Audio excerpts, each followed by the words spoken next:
खुश नसीब कौन?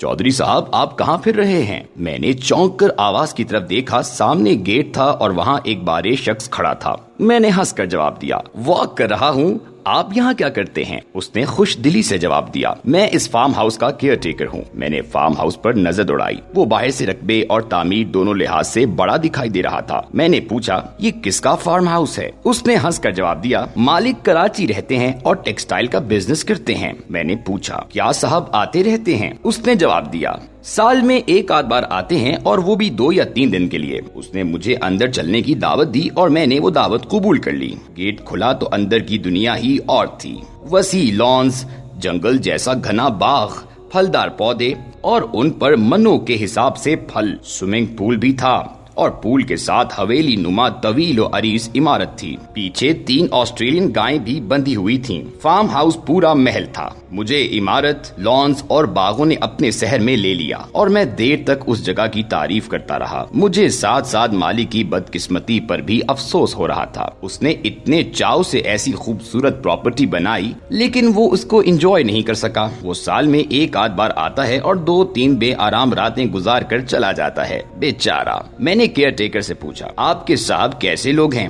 उसने खुश दिली से जवाब दिया, सर बहुत अच्छे हैं। साहब ने रिहाइश के लिए बहुत आरामदेह क्वार्टर दे रखा है, उसमें एसी तक लगा हुआ है। मेरा पूरा खानदान यहाँ रहता है। साहब बच्चों के स्कूल की फीस भी देता है, दवाई और डॉक्टर की सहूलत भी है। गायें साहब की हैं, लेकिन दूध हम पीते हैं। फार्म हाउस का अनाज और फल भी हम ही इस्तेमाल करते हैं। मेरे बच्चे स्विमिंग पूल में तैर भी लेते हैं और साहब हर महीने राशन भी भिजवा देता है। चुनाचे अल्लाह का बड़ा करम है। मैंने उससे पूछा, तुमने ये नौकरी कैसे हासिल की थी? उसने ऊपर आसमां की तरफ देखा और कहा, ये सब मेरे अल्लाह का करम है। मैं अपने गांव में प्राइमरी स्कूल का टीचर था। तनख्वाह कम थी, गुजारा नहीं होता था। मैंने एक दिन दुआ की, या परवरदिगार, आपने इतनी खूबसूरत दुनिया बनाई है, क्या इस दुनिया में मेरे लिए थोड़ी सी भी जगह नहीं? अल्लाह ने मेरा शिकवा सुन लिया। साहब का ड्राइवर हमारे गांव में रहता था। वो छुट्टी पर आया, मुझे मिला और मुझे ऑफर की, हमारे साहब ने नया फार्म हाउस बनाया है, उन्हें एक ईमानदार चौकीदार की जरूरत है, क्या तुम ये काम करोगे? मैंने फौरन हाँ कर दी। वो मुझे अपने साथ साहब के पास ले गया। साहब ने मुझे एक नजर देखा और नौकरी पर रख लिया। चौधरी साहब, आप यकीन करें, मैं जब यहाँ आया तो मुझे ये फार्म हाउस जमीन पर जन्नत महसूस हुआ। चुनाचे मैंने अल्लाह का शुक्र अदा किया और उस दिन से इस जगह को एंजॉय कर रहा हूँ। मैं हैरत से उसकी तरफ देखता रहा। वो बोला, चौधरी साहब, आप यकीन करें, मुझे बाज़ औक़ात महसूस होता है अल्लाह ताला ने ये फार्म हाउस शायद बनवाया ही मेरे लिए था। मैंने जिंदगी में अल्लाह से जो कुछ मांगा वो इस फार्म हाउस में मौजूद है। मैंने कहानियों की किताबों में पढ़ा था, अमीर लोगों के घर बड़े होते हैं, उनमें बाग और लॉन होते हैं और वो लोग स्विमिंग पूल में नहाते हैं। मैं ये पढ़ता था तो अल्लाह से अर्ज करता था, परवरदिगार, क्या ये नेमतें मेरे नसीब में भी हैं? और फिर अल्लाह ने वो सारी नेमतें इकट्ठी करके मेरे हवाले कर दी। वो बोल रहा था और मेरे दिमाग में रोशनी के गोले फट रहे थे। ये जिंदगी का एक नया तस्वुर था कि हम जिस सहूलत, जिस चीज को इस्तेमाल करते हैं वो हमारी हो या न हो, इससे फर्क नहीं पड़ता। दुनिया की हर चीज बस अल्लाह ताला की मिल्कियत है और वो हमें अपनी मिल्कियत आर्जी तौर पर लीज करता है। हम इस सहूलत को एंजॉय करते हैं और जब लीज की मुद्दत खत्म हो जाती है तो अल्लाह वो हमसे लेकर किसी और के हवाले कर देता है। दुनिया में जमीनें, प्लॉट्स, फार्म हाउसेस, घर, गाड़ियां या किचन किसके नाम दर्ज हैं ये अहम नहीं होता।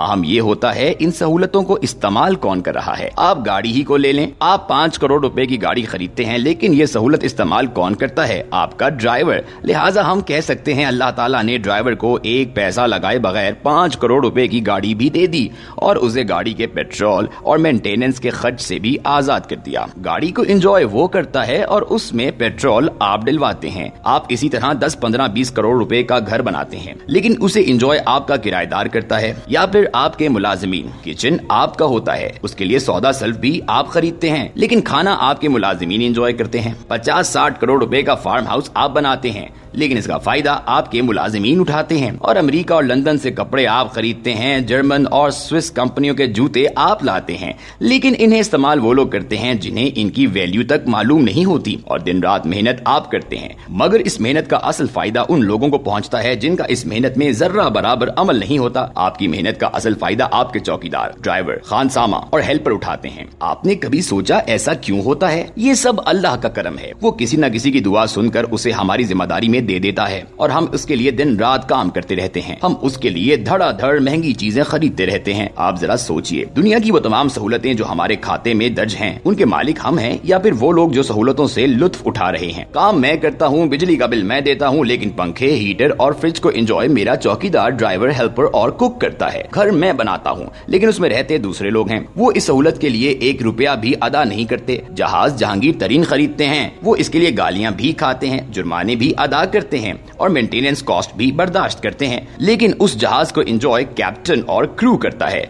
आपने कभी सोचा गाड़ी की सबसे अच्छी, मजबूत और आरामदेह सीट कौन सी होती है? जी हाँ, ड्राइविंग सीट। और इस सीट पर बैठता कौन है? साहब का ड्राइवर। और ड्राइवर की क्वालिफिकेशन, तनख्वाह और मराहत कितनी होती है? चंद हजार। जबकि साहब गाड़ी खरीदते खरीदते खप चुका होता है। वो गाड़ी की मेंटेनेंस कॉस्ट पूरी करने के लिए भी दिन रात काम करता है। बिल्कुल इसी तरह साहब के कमरे में हीटर हो या न हो, लेकिन चौकीदार के कैबिन में जरूर होता है। साहब खुद आराम करे या न करे, लेकिन वो ड्राइवर की नींद जरूर पूरी कराएगा। वो उसके खाने और रिहाइश का बंदोबस्त जरूर करता है और वो सफर के दौरान उससे वॉशरूम के बारे में भी पूछता रहता है। और इसी तरह साहब को खाना बाद में मिलता है, लेकिन उस खाने को कुक पहले चखता है और उसको एंजॉय उसके मुलाजिमीन करते हैं। क्यों?